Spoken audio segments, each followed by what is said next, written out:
guys? This is The Endless Endeavor, episode 6 with Greg Anderson, and I'm going to do things a little differently today. It's just going to be me. I don't have a guest coming in, and I'm also just recording out of my house instead of the little makeshift studio that we set up at my Jiu-Jitsu Academy. And I've had a lot of people reach out to me over the last couple months asking me to speak about mental health, and I think it's one of those topics that should always be at the forefront, and it should be, a lot of energy and resources should be going into that, especially considering I come from the veterans community and it's an ongoing issue for us. But I also think that it's a good thing to talk about currently, because in the times that we're going through right now with the whole COVID-19 thing, the lockdown and all the social distancing that's being implemented, I think mental health issues are something that probably everybody are going to start to deal with in some capacity sooner or later, based on just the changes that we're seeing across our nation and across the world. So to start this out, I wanted to try and find some data about how much there's been an increase in things like depression and anxiety and suicide and all of the things that are attached to depression or mental health problems. And the truth is, there's not a lot of info out there right now. There's a lot of speculation, and there's some studies that have been done, but it's just too new of a thing to kind of attach hard numbers to, at least in the studying that I did myself. I found one article here, and it's from the Oxford Journal of Medicine, which is obviously a very renowned journal. And it said, there's multiple lines of evidence that indicate the coronavirus disease pandemic has had a profound psychological and social effect. Studies indicate that COVID-19 pandemic is associated with distress, anxiety, fear of contagion, depression, and insomnia in the general population and among healthcare professionals. Social isolation, anxiety, chronic stress, economic difficulties, and other things may lead to exacerbation of depression or depressive, anxiety, substance abuse, and other psychiatric disorders. So obviously this is something that people are talking about and people are looking into. And I think the reason's obvious. It's because we have seen an uptick in suicides. We have seen an uptick in substance abuse and, domestic violence and just problems within the home. All of these things are a result of COVID-19. And it goes back to that argument that people have been having for a while now. And that is what we're seeing happening in our houses and in our businesses and our schools. Are they worth what we're gaining from implementing these measures? And, the truth is, I don't have the answer to that, and probably nobody else does either. And the proof will be in the pudding once this all shakes out and we kind of figure out if the route that we went was the most optimal route, or if we made some mistakes. And so moving forward on this podcast, what I wanted to share with you guys is just my own experience with mental health problems, both with me personally and then people that are very close with me. And my whole hope for this is I'm not trying to cast blame one way or the other on the COVID-19 thing or chastise people that have implemented lockdown orders, and now we may be seeing an uptick in mental health problems. What this podcast is geared towards is for the people that are having issues. Let's talk to those people. Let's see what things may help them move forward or get through this. And so that's kind of the direction that I wanted to take this. And, there was a story that went around, I think it was 2 or 3 weeks ago, and it was about a soldier that had 12 combat tours, and he was a Green Beret, an 82nd Airborne veteran, and his name was Master Sergeant Christian Marcasano, and he was only 34 years old. And I guess from the articles that I read, I didn't know this guy personally. We weren't in the same groups. I was with the Ranger Regiment. He was SF. So there's not a lot of crossover there, but, I guess his nickname was Captain America. He's just one of those guys, one of the go-to guys. And anybody that's ever been part of an operational element, you know what I mean by he was one of your go-to guys. And I read some things about him, and it just hit home, because this is an issue that 2019 hit me real hard when it comes to veteran suicide, and we're going to get into all of that. But when I read this story, it just made me think, here we go again. You know, he was a Silver Star recipient, and he had currently transferred from a combat role into more of a, something that didn't keep him deployed. I guess he was working out of the Pentagon, and he ended up committing suicide in front of his wife, and they had 3 small children together. And who knows the backstory or what pushed him over the edge or what demons he's been dealing with. But when I read that, it just made me think like, yep, here's another one. And again, like many times, they're guys that nobody would have guessed, like, oh, I always thought that guy was real squared away, and he seemed to always have a lot of positivity around him and seemed like he had everything figured out. And a lot of times those are the guys that you never know have issues because they're good at internalizing them. And when you internalize things like that, it grows and it manifests into a monster.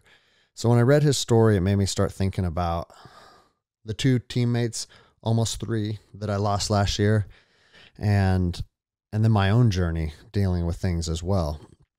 And so I want to just kind of give you guys an overview of my personal situations that I've dealt with teammates, and kind of what I've pulled from that, and what I think is the best way that we move forward as veterans. But really, it's just people.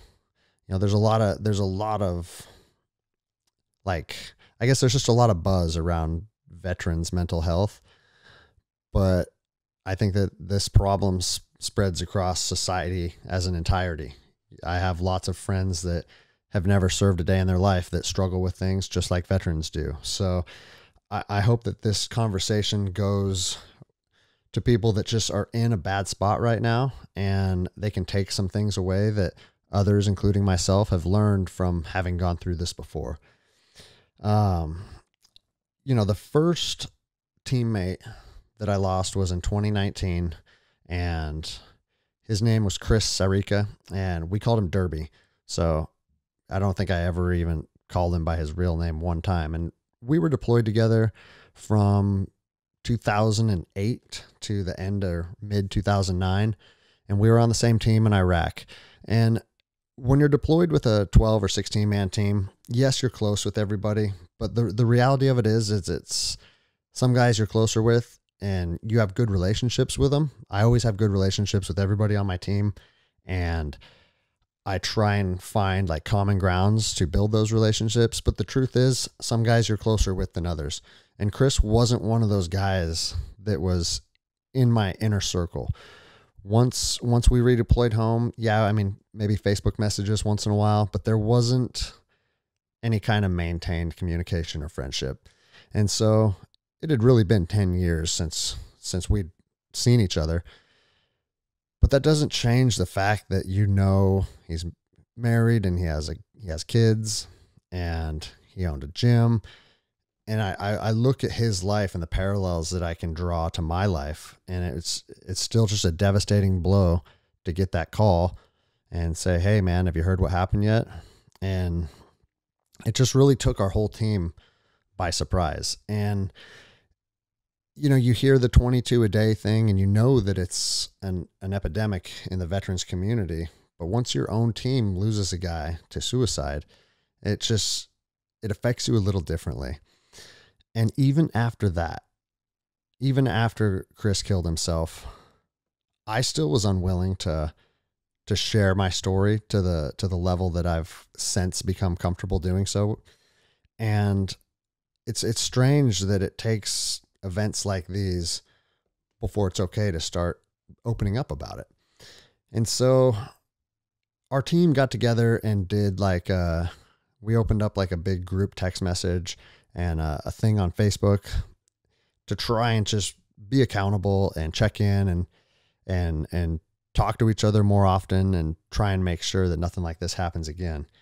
And I had another buddy, and it's him and I had worked on and off together from, it would have been 06 to 09, but part of the same team at the end. So all the guys that knew Chris also knew Jordan. His name was Jordan Pyle, and he was a Marine. And Jordan was one of the guys on the team that he was just good at everything. He was super intelligent. He was physically fit. He liked jiu-jitsu. And on top of all those things, he was just good at being one of the guys and always down for a good time, busting each other's balls, all that stuff. And when he started having issues, and I'll give you a little bit of a backstory. He was deployed with me 2009. We both got out of the contract world around that time. And then we both went into federal law enforcement. And I went into the U.S. Marshals and he went into the FBI. And he ended up, I don't remember how long he was with the FBI, but he ended up getting a DUI one night. And, you know, no excuses, right? If he did it, he did it. And he ended up getting fired from the agency over it, which, just like with anybody, losing your job and losing your source of income, that's going to be a heavy blow. And then on top of that, around the same time, he sustained an injury that precluded him from being able to train jiu-jitsu. So all in a short time period, he lost his income, he lost his career, he lost his jiu-jitsu, and he was just spiraling out of control. And he was drinking all the time. And I remember one time I called him and I said, "Hey man, how you doing? What's going on?" And he's like, "Bro, you literally just saved my life." He goes, "I had made the decision. I just couldn't take the pain. I couldn't take the embarrassment. I'm just done." And he goes, "I had my gun in my hand and the phone made me set it down. And now I'm talking to you." And that was heavy, because then you start to wonder, like, man, like that's where he's at. Yeah. My phone call happened to come through this time, but just the reality of life with my own job and my own career and my own kids, I'm not going to be able to check in on all the guys all the time. It becomes one of those things that you wish you could, but it's not logistically feasible. And so due to that happening, I started talking to him more often and checking in on him and seeing how I could assist him getting through the whole getting fired from the FBI. And he was interested in coming to local law enforcement and wondering if that would be an option. So we started talking quite a bit. And then this is just how it works. Inevitably, when things get better, and he seemed like he was good, days turned into weeks, weeks turned into months. And before I know it, I hadn't talked to him in probably 4 or 5 months. And then I got that call, and it was the same call regarding what happened to Derby. Is that Jordan went and I guess he just drank a ton of alcohol and boarded himself up in his house and called the police. And I think he had the intentions of doing suicide by cop. And when they responded, you know, I don't know all the details surrounding the case, but I know that once his house was surrounded by the SWAT team, he ended up shooting himself and taking his own life. And immediately when you hear about that, you start thinking, oh, what could I have done better? How could I have helped? Where did I drop the ball on this? I hadn't checked in on him in this long. And that kind of stuff starts to eat you alive. And I think it's just human nature to try and figure out a way to cast blame on yourself. And so, having a little bit of technical difficulties. Give me 1 second.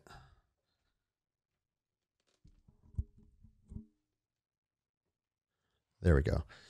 And so I ended up writing a story about that, and I put it on my Instagram.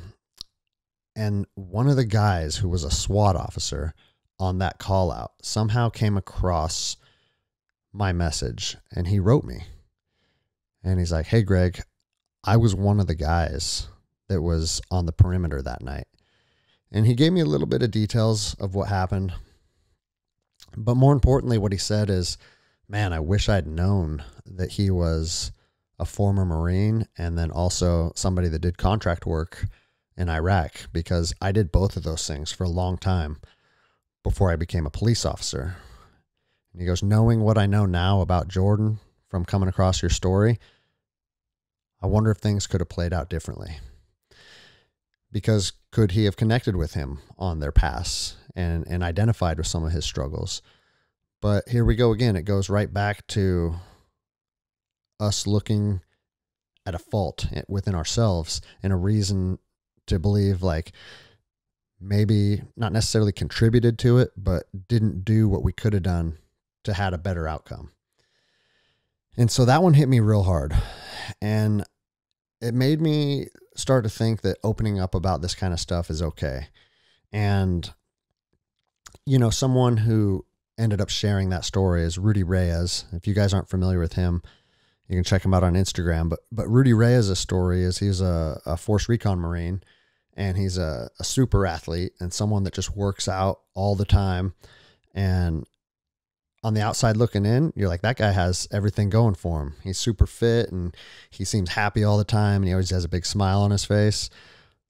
But even he, transitioning from the military lifestyle to the civilian lifestyle, went through some real dark times. And when he opened up about that, both with me a little bit and then also on his Instagram, it made me realize the biggest thing that we can do in order to combat this, it's not checking in on our Ranger buddies and phone calls and text messages. Yes, those are good things.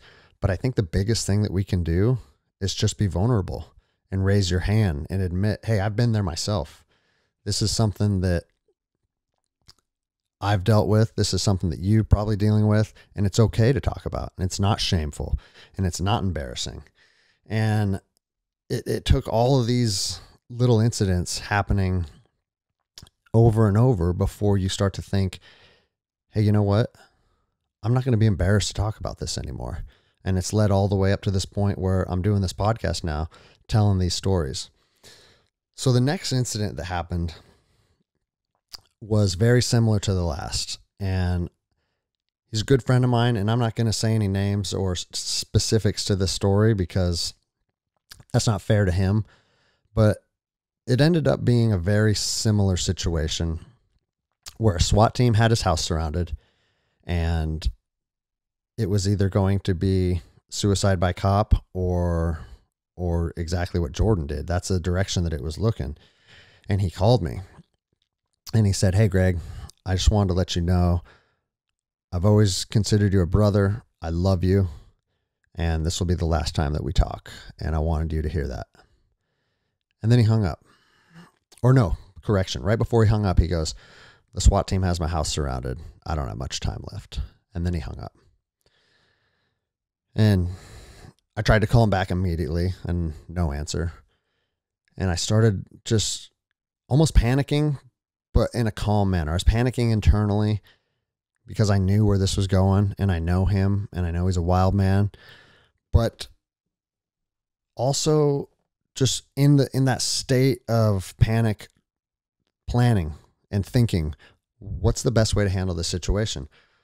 I'm hundreds and hundreds of miles away. He won't answer my call. So what makes sense right now? How can I change the outcome of this situation? And he told me the SWAT team had his house surrounded. So I said, you know what?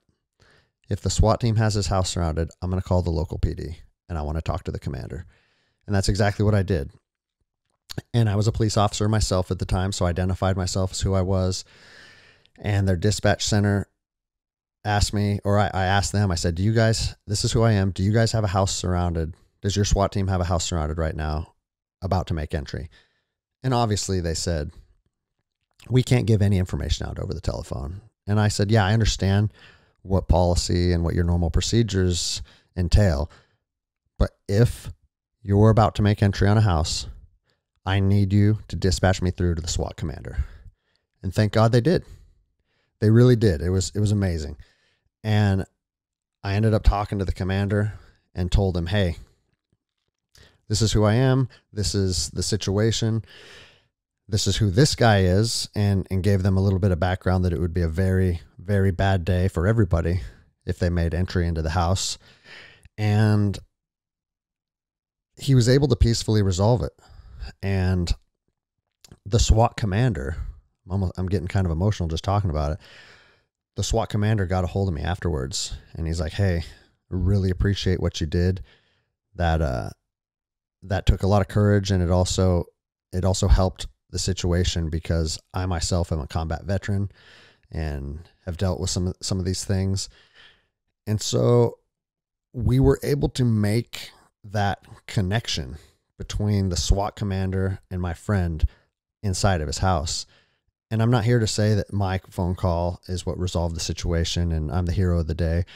But what I'm saying is through the process, they were able to make that connection, and maybe it played a role in the outcome. Maybe it didn't, but my buddy ended up walking outside and just going into custody, and there was no issue.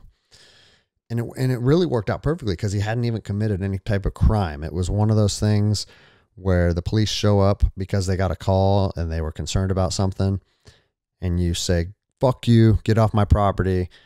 And anyone that's a cop listening knows that, well, now it's just escalated. I can't just leave because there's indication that there's some type of event going on.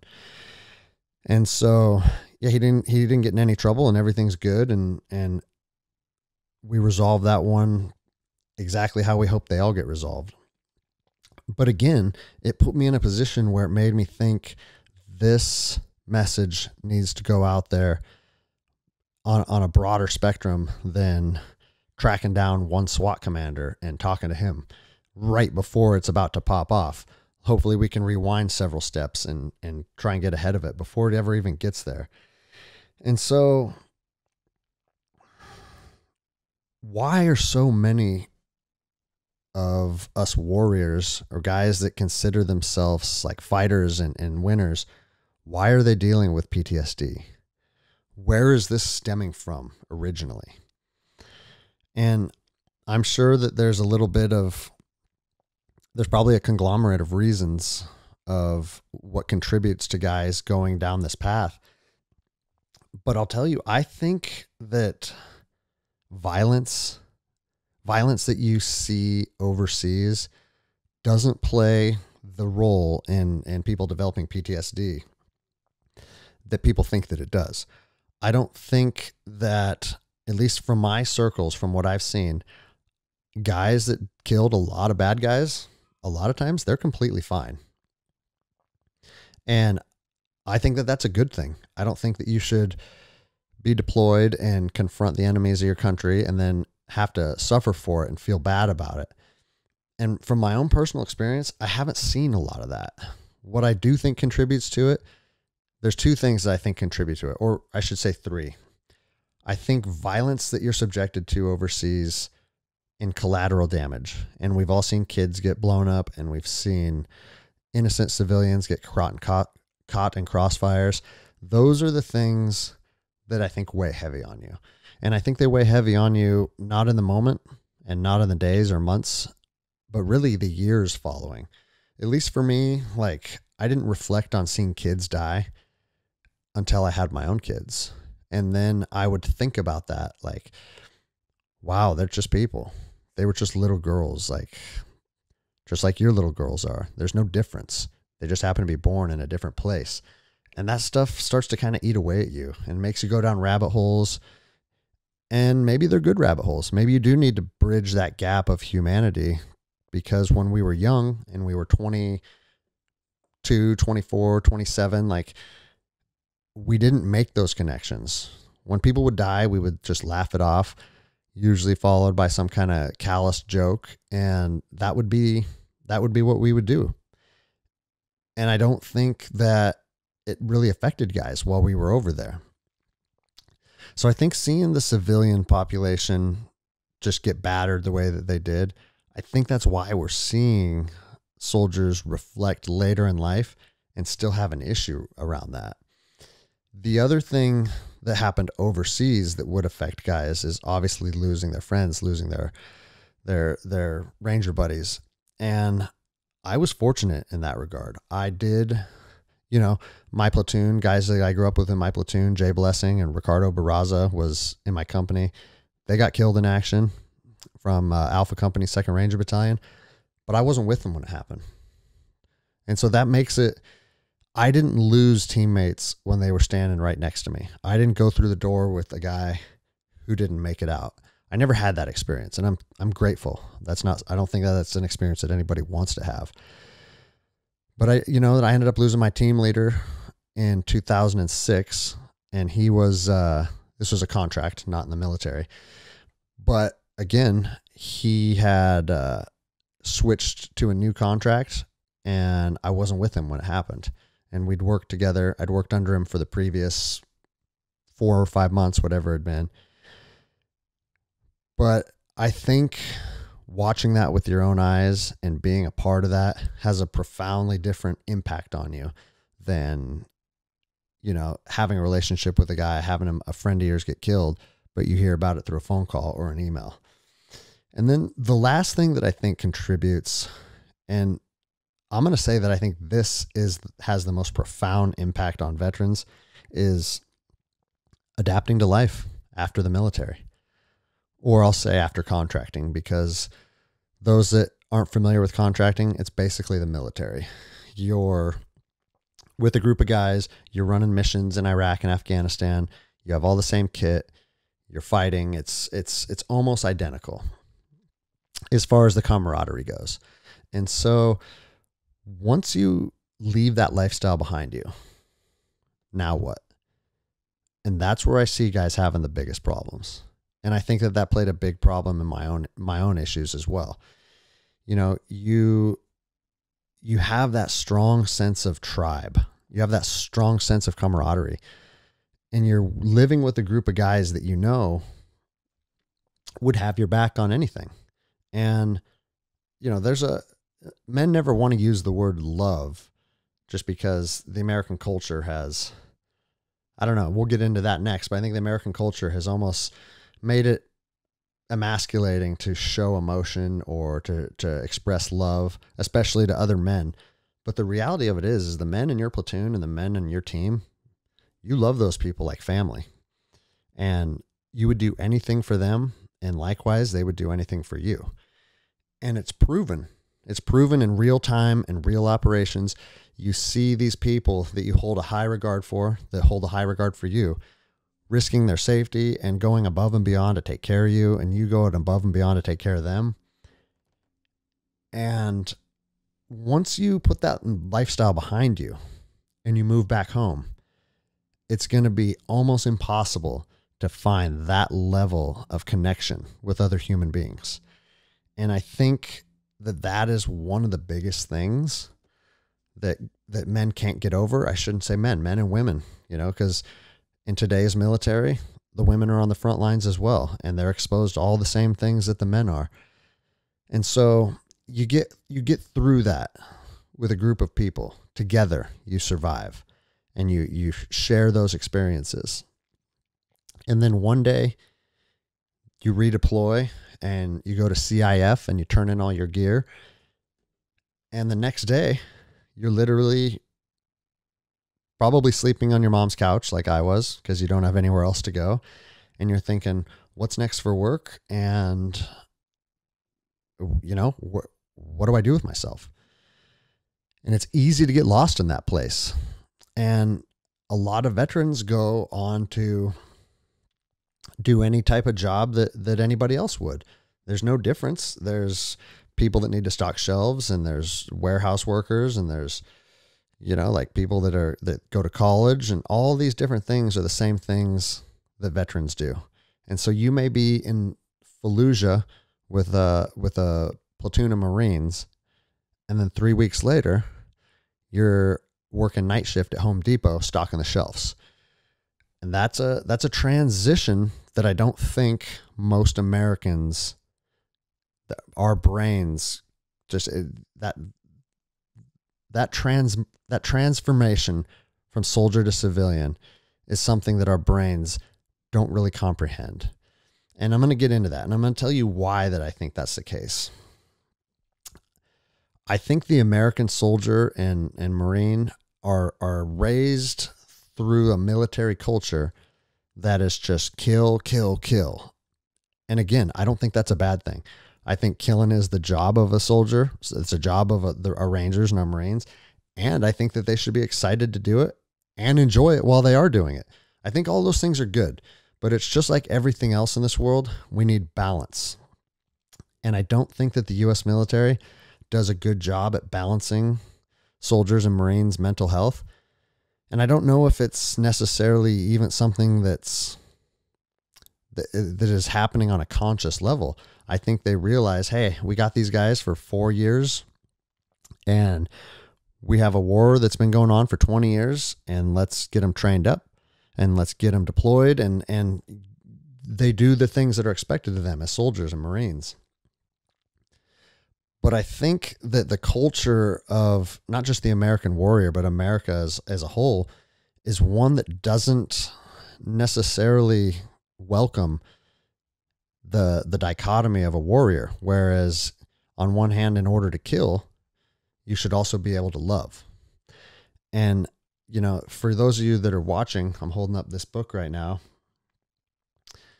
and it's the Book of Five Rings, and it's from Miyamoto Musashi, and he was the best samurai of all times. He was undefeated in duels as a samurai. And I recommend any veteran that's having any kind of issues transitioning to read that book and think about some of the things that he talks about. And I'm not going to get into the book much, but I wanted to share one thing that has stuck with me since reading it. And it's that the Japanese warrior, Japanese samurai rather, in order to be able to be the best warrior, he needed to be skilled in the art of combat. But in order to be the best in the arts of combat, he also had to be the best in the other arts. And that's writing music, growing gardens, and tending to flowers. And all these things that I'm here to tell you, when I was in 2nd Ranger Battalion, I told my team, hey, I'm not going to pound beers with you tonight because I'm going to be working on my flower garden. I probably would have been disowned. But that's where we were doing it wrong, and that's where the samurais were doing it right, is that in order to be the hardest warrior that you are capable of being, both physically and mentally and spiritually, you need to be able to find balance in the other aspects of your life, and that allows you to really be a full version of yourself. And if you can be a full version of yourself by putting energy into those other aspects of life, all that's going to do is make you a better warrior on the back end. And so I think that we fell short as American society, really embracing those type of things and allowing our warriors to focus on things like breathing and meditation and gardening and expressing love to their teammates. And these type of things I think would help for the transition once you do leave the wars and you were not exposed to violence on a daily level. And I think those are the type of things that are going to help soldiers and Marines have a better understanding of who they are once they do put that lifestyle behind them. Because that lifestyle is easy to get addicted to. That lifestyle is easy to identify with. And if everything that you are as a person is derived from who you are on the battlefield, once that's stripped from you, a lot of these guys feel like they don't have anything. And so, you know, the addiction of combat and the rush that it provides and just the amount of fun that it is. And I'm here to tell you, like, I don't have any shame in that. It's a good time. It's fun. It's exciting. There's bombs going off. You're looking for bad guys. That's the kind of stuff that soldiers want to do. But once that is taken away, who are you and what do you have left? And I think the thing that soldiers need is they need to have a continued purpose. And that purpose should be something that could be rooted in what they want to do professionally or how they want to raise an income. But I also don't think that it needs to be.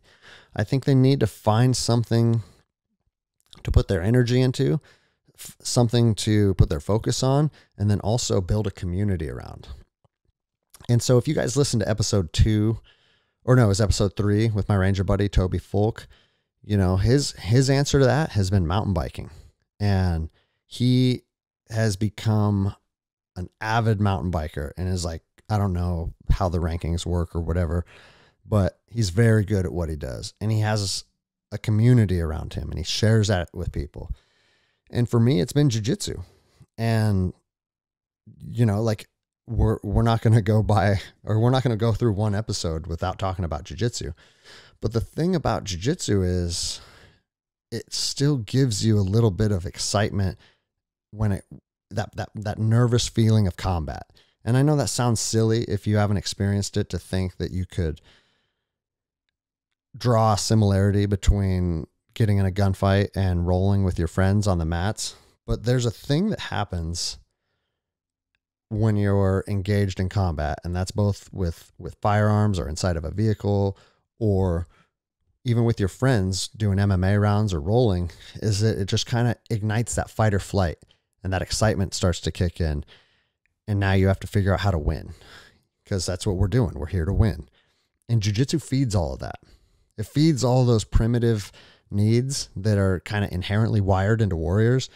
But then at the same time, what it does is it gives you those same, okay, let me back up. It gives you that same, it tends to those needs as a warrior, but then it also builds a community of people that are like-minded and not necessarily all identical, like most guys were in 2nd Ranger Battalion, but guys that are motivated to be better versions of themselves, and guys and gals that want to get together and grind and become a better version. And so that's why I think jiu-jitsu is just imperative for people that are experiencing any of this kind of stuff. And I think it's one of the first stepping stones to helping soldiers and Marines get through their depression and through the social anxiety that they're feeling.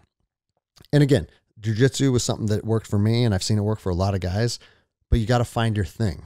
And that's what's more important than necessarily saying what it needs to be, but really that it has to be something. Now, I'll take you through my story a little bit. And I left Iraq. My last deployment was 2009. And I'd been with some of those same guys on that team since 2005. So we bounced around. We were in Ramadi together, and then we were in Baghdad. My last contract was up in Erbil. We did like 2 years up there. And 2009 was my last deployment. And right away, as soon as I got home, I stayed busy. I had, my first daughter was born. I was going to college, burning through my GI Bill, trying to get hired by the Marshal Service. And all of that stuff was happening. And I got hired and I moved to California and did that whole deal. And it wasn't until I moved home. And I moved home in 2015 and I started my jiu-jitsu academy. And I'll tell you, one of the biggest things that is kind of, I've struggled with since I opened my academy, especially initially. You always hear people say, do what you love and you'll never work a day in your life. And that's a cool little adage to say, and it makes people motivated to get out of the rat race and try and pursue something that they like. But I'll tell you, it had the opposite reaction for me. What I had found is jiu-jitsu was what I used to find happiness. Jiu-jitsu is what I used to have a team of people that I felt that I shared that camaraderie with. And my goal was to bring that home and build a team of people that I was able to have that same kind of connection with that I had down in Southern California. And I do think that I did create that group of people, and we were able to bring that together as a team. But the thing that really got to me was the thing that I loved and the thing that brought me peace. Now I had attached my mortgage to it. I had attached the ability to feed my kids to it. And I started to look at jiu-jitsu as, how many members am I going to gain this month? Oh, this person just canceled their contract. What kind of advertising are we running over the next 90 days? And everything, all the normal stresses of life that we all deal with, i.e. bills, kids. I had all of the stresses of that stuff now attached to jiu-jitsu. And it made me start to resent it. And coming home and opening up my academy is something that I dreamed of doing. And then how it all started to play out, it added more stress and it made jiu-jitsu more stressful. And what I loved and what I considered like something that had saved me had now become something that I resented and something that it'd be time to go teach. And I would just feel like, oh man, all right, here we go again. And inevitably, I think some of the guys started feeling that. And once one thing starts going bad, I mean, everybody listening knows that like once something starts to go south, it feels like when it rains, it pours. And I noticed that just as the business started to struggle, my emotional health started to struggle. I felt like everything started failing at once. It was a failing business. We were going into debt. And then all the stresses of financial aspects of life started pouring over into my relationship. And me and my wife were becoming resentful of each other. And I just felt like there wasn't any love in our house for a while. And maybe she'll get mad at me for talking about this, but I feel like it's all part of the path that led me up to the point where I just wanted it all to end. And it's a slow process. It just starts chipping away at you and you start kind of feeling shitty and you're not excited about the things that used to excite you. And you start to not want to partake in the activities that you normally partake in. And then I started resenting people and not wanting to be around people and even my own family. And then it took a turn for the worse when anybody that's ever dealt with this kind of stuff will know exactly what I'm talking about, but there's a little voice in your head and it says, hey, there's a reason why those people are resenting you right now. And it's probably because you're just a burden to them. And even though you know in your heart, like, oh, I'm not a burden to my kids, like my kids love me, your brain is always playing tricks on you. And it got to a point where I started to believe that voice. And I started to think, you know what, maybe I am a burden to my kids. Maybe I am just, I'm a 30, whatever it was, a 35-year-old man. I'm going more and more into debt every day. Like I can't even provide for my kids. We don't have medical insurance anymore. And I just started to feel worthless. And it's a weird thing because I was the guy in my community that everybody looked at as a sign of strength. I was a combat veteran, Army Ranger, black belt. And people would never think like, oh, that guy's probably struggling. That guy probably has a lot of vulnerabilities. And so because of that, it's my own ego. I was too nervous to say anything to anyone. I was too ashamed, I guess I should say. I didn't want people to know how shitty I was feeling inside. And we all know that bottling things up and not opening up about it is probably the worst route you could go. But that's what guys like me do. And it's overcoming that initial embarrassment and just saying, hey, this is who I am. This is how I feel. This is what I went through. And it is what it is. And so being that person and what I mean is being the person that my community looked at as a sign of, or a symbol of strength, being that person and not being comfortable opening up about it, it had the absolute opposite reaction. And so I went through some real dark times, and I'm no longer embarrassed to talk about it now, but it got to the point where I did want to kill myself. It got to the point where I'd convinced myself my family is better off with me gone. Me and my wife don't get along anymore anyways. My business is failing. And you start to focus on all the bad aspects of what you bring to the table. And any one of us can do it. You can look at yourself and say, and point out what's bad about you and what you need to improve on. And then you focus on that. What you don't focus on is what good you bring to people and how much love you provide to people. And even though my gym was struggling financially, what it provided for all of my students and how much they enjoyed it.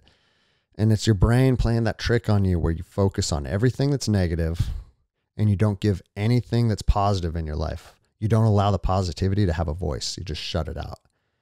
And it inevitably puts you in on an unsustainable path. And, you know, that's where it ended up taking me. And sitting in my car after making that decision that it needed to end, the only thing, and I mean, who knows what the only thing was, because I'm standing here, right? I didn't do it, but I'd convinced myself that it would be better off for everybody, even including my kids, if I wasn't here. But it was my mom that I couldn't get out of my head.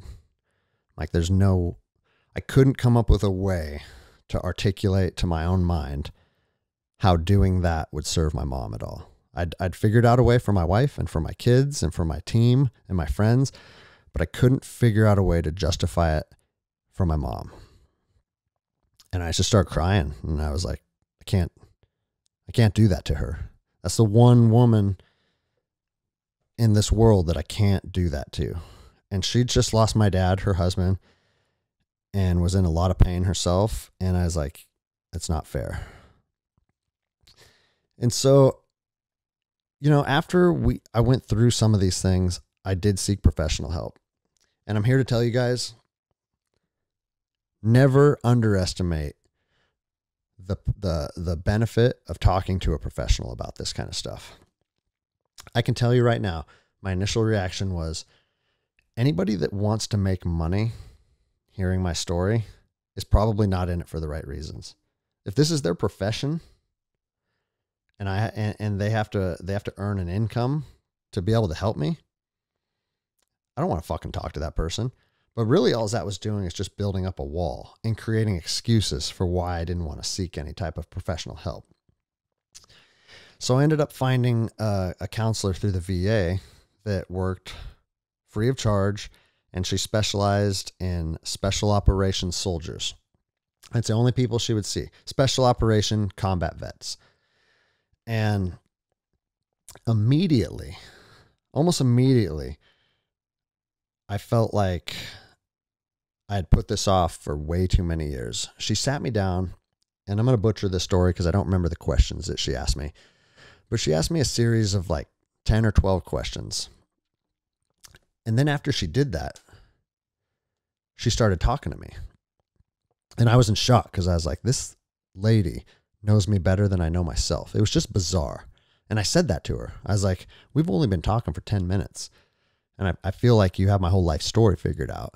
And she goes, Greg, the majority of you special operations guys come to me with the exact same story. And the exact same things are bothering you. And she goes, yes, that you all have your own story. She goes, but in its core, a lot of you guys are fighting the same battle. And so right there, that gave her a lot of validity, and it made me buy off on her. And then, like I said, she was doing it pro bono. She just worked for the VA to help veterans out. And that also gave me a peace of mind. But then the reality of that is it really out of the realm of possibility that talking to another human being about my problems could help me? Because, I mean, if you think that the answer is yes, I think it's a pretty ridiculous stance to have. But I shared that myself. I was like, you know what? If I'm having a problem, I'll find one of my Ranger buddies, or I can talk to my wife, but there's actually something empowering about talking to somebody that you're not connected to, that you don't have to worry about becoming gossip in your community or in your gym or being judged. It's freedom to just express how you feel and then listen to what kind of tools that she provided for me. And so for anybody listening, if you're going through any type of issue, and especially if you're a veteran, because you have resources available. You could call a phone number right now and schedule that meeting. I would encourage you to do it, because the worst thing that could happen is you could go and you could say, you know what, that wasn't for me, or I didn't connect with that person. But the possibility on the other side of the coin is that they give you something that helps you. They provide a tool to help you through this darkness. And I'll tell you, one of her tools that she shared right at the beginning, she's like, Greg, I want you to think of how you're feeling right now as a storm. And it's pouring rain and it's dark right now and it doesn't feel like it's ever going away. She goes, but if you look at it like a storm, you know it's going to pass. You know the clouds are going to break. The sun's going to shine on you again. You can take that deep breath and you can feel the stress leaving your body. She goes, that moment's coming. And as long as you know that and you believe that, that's a big tool to help get through these times where you're feeling dark. And at the time, it didn't really, I mean, it's just words, right? It doesn't necessarily pull you out of where you're at or change how you're feeling. But I remember when that moment did come, I thought, man, she talked about this. She said this would happen. And then it happened. And while that wasn't a strong tool necessarily for that particular moment, what it does is it reinforces that. So if I do go down a dark path again, which has happened several times, and as I'm standing here, it'll probably happen again. It's just who I am. It's how I'm wired to a certain extent. But once you have that tool and you've had the clouds surround you, and then you've weathered the storm, and then you were able to take that deep breath once the clouds cleared, now you know, okay, we're going to button down the hatches. We're going to dig in, and we're going to get through this, and it's going to pass. And that's something that stuck with me. And when I start feeling shitty and I'm having issues, I reiterate in my own mind, hey, this is just a phase, and then it's going to pass. The other thing that she said to me, she goes, Greg, I want you to talk to me about what your mentality was while you were deployed. She goes, how did you view your own mortality? And what kind of value did you put on your own life? And this isn't something that I'd had like at length discussions with my team. This is something that I'd kind of come up with in my own mind. And it was something that I just did for my own survivability over there. And it was every deployment, I would tell myself, this is the one that's going to get me. And I know I've talked about this a little bit on different podcasts, but that is how I came to terms with operating overseas in a dangerous environment. I would always say, this is the one that's going to get me. And so when I would leave, I would not believe that I'd be redeploying home. And I shouldn't say that this was how I handled most deployments. My first couple deployments, like I've talked about, weren't very violent. But once they got real violent and we were getting attacked more often than we were not, that's when I came to terms with my own death and my own demise. And what it did is it gave me the freedom to be me and enjoy the things that I enjoy and work out hard and have fun, because I knew this is going to be a wrap any day, any moment. And I lived like that for a long time, especially the 2 years I was in Ramadi. And our contracts in Ramadi would be, I think they were 90 on, 30 off. So I would redeploy home and I'd be like, shit, I made it. Fuck. All right, let's party and hang out with friends and be wild, and then spend all my money, because I knew, okay, I got one more week left and I'm going back to Ramadi for another 90 days. This one's definitely going to get me. And so I'd buy Hummer H1s and motorcycles and just drink alcohol every single night until I couldn't even think, because that's how you would want to spend your last days on earth, right? Well, when you're 23 and you got a bunch of money burning a hole in your pocket and you think you're going to be dead in 2 weeks, that's exactly what you do. And I was reckless. And I don't think I was reckless to a point that necessarily had negative impacts on those around me or became like a problem for my family. Nothing like that, but just my own mentality. I was like, okay, it's go time again. Let's redeploy, or let's deploy. And this will be the one that gets me. And so Beth said, I talked Beth, that was my counselor's name. I talked her through all of this, like I'm talking you guys through it. And she said to me, Greg, you know that almost every guy that I talk to from the special operations community shares that story almost verbatim. Here I was thinking that I'm unique, or that I'd come up with some elaborate way of internalizing the fears of combat. No, I guess that's what most of us do. It's very common. And what she said to me is, after years of programming your brain to think that you're not going to see 30, you get to a point where that becomes your reality. That becomes your norm. And you don't have long-term visions. You don't foresee yourself having children. You especially don't foresee yourself having grandchildren. And all of your energy and who you are and what you attach your worth to is who you are right now and what you're doing at this moment, because you don't see a tomorrow. And that was a lot to take in, because again, she hit the nail on the head with that. And what she told me is, once you have put yourself in a position where you do not see a future for yourself, she goes, your brain has become hardwired to not think you have a future. And it plays a role in guys like you thinking that suicide is an out, or suicide is an option. And, I don't know if there's any studies or data on this, but as she was saying it, it made perfect sense to me. Is it the last, let's see, I was deployed almost continuously from 03 to 09, or 02 to 09. And when you've considered yourself a dead man walking for years on end, sometimes when you've just been fed up with all the other things that are affecting you, it's easy to revert back to that and be like, you know what? I'm lucky that I made it this far. I wasn't supposed to make it this far.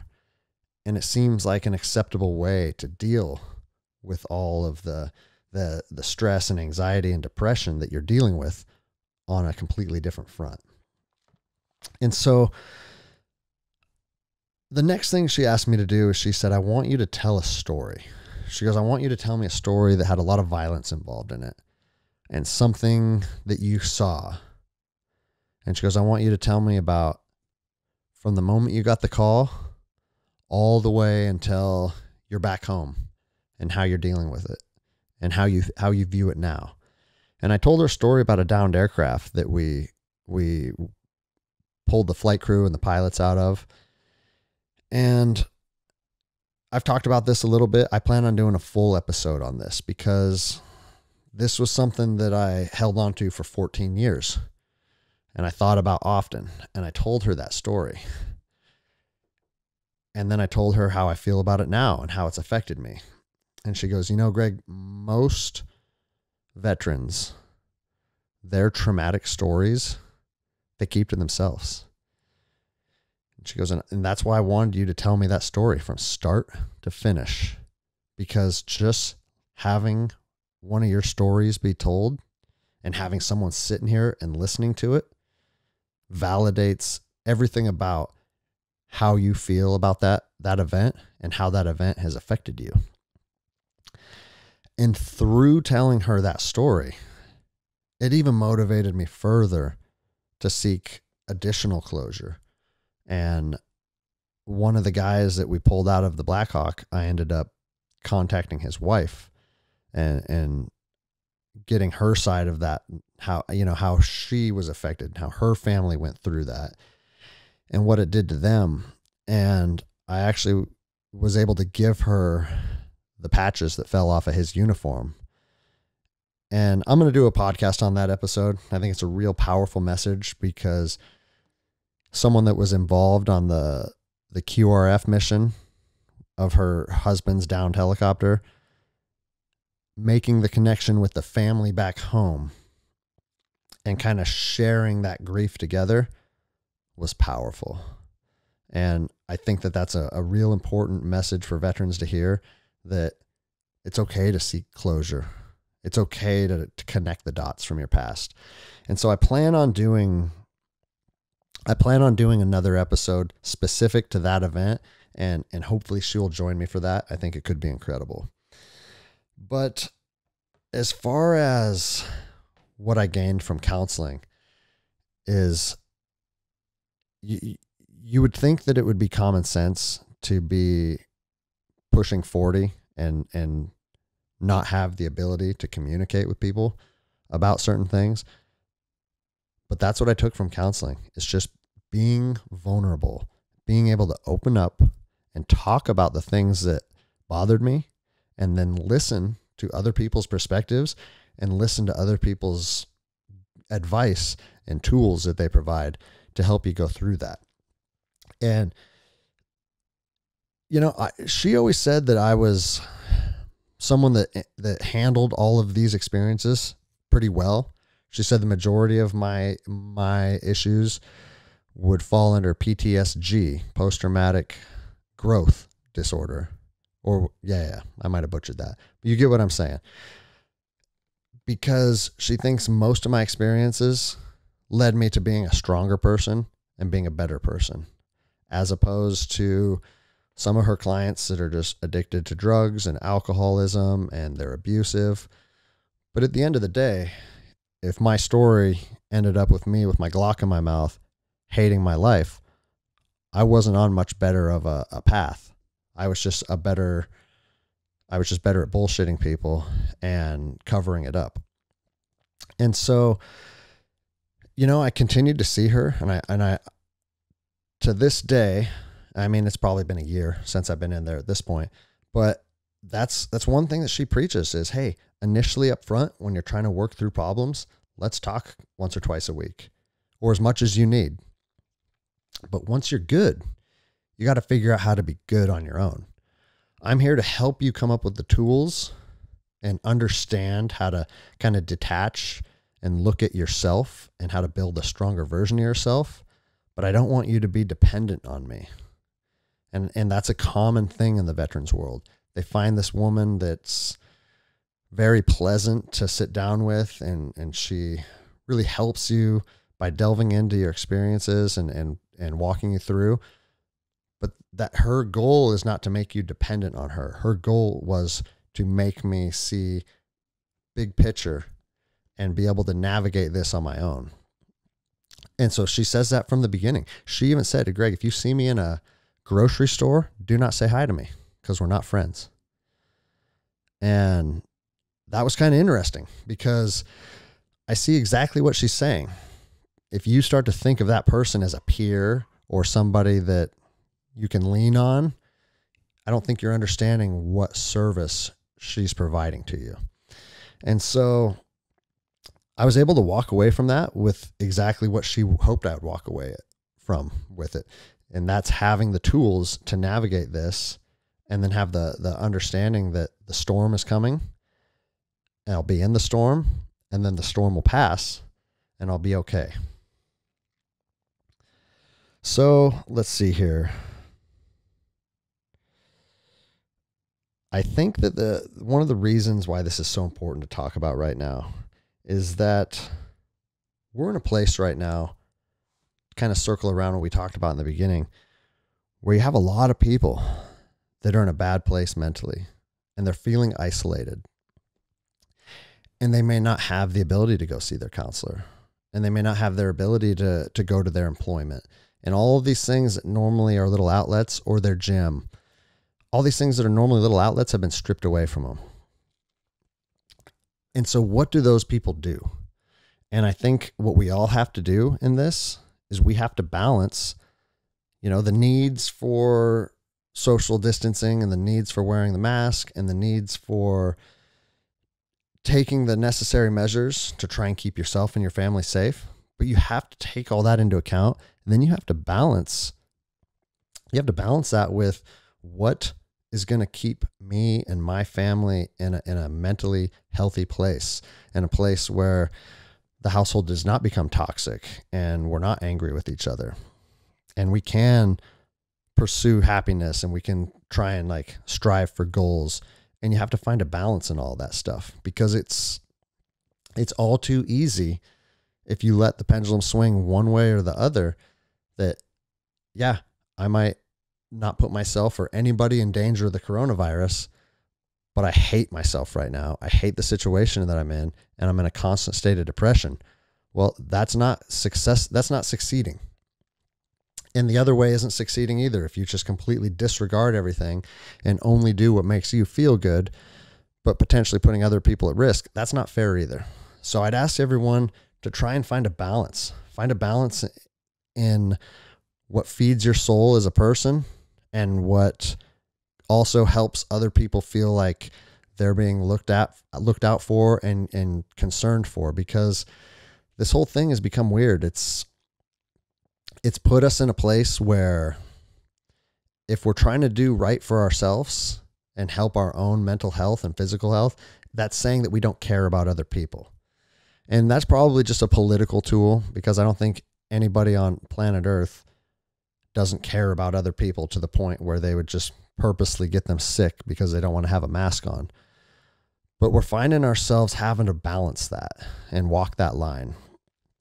And I think it's important for you to think about where you're at on that line and where you're going to fall on one side or the other in order to both do what you think is necessary for society, but also continuing to make yourself a priority and take care of your own mental health. I call my papa. He's a family friend that's like a fatherly figure to me. He's in his late 70s. He's at an at-risk group as far as this whole virus thing goes. And one thing he said to me a couple weeks ago, he said, you know what? Like, I isolated myself for 3 or 4 months. And then I came to the conclusion that I want to see my family. I want to see my grandbabies. I want to see you and your kids, because that's what I enjoy about life. And I'm not going to continue to put off the things that I love about this life for the only purpose of extending this life. He goes, I have to be experiencing the things that make this life worth it. And you and your family and my kids are what makes it worth it. So because of that, I've made the choice that I want you guys around again. I want you visiting. I want you coming to the house. I want the grandkids here. And I think we all need to kind of figure out where we're at when it comes to that. And so I think I'm going to wrap this up with that. We have trying times ahead of us. We're certainly not out of the woods yet. I think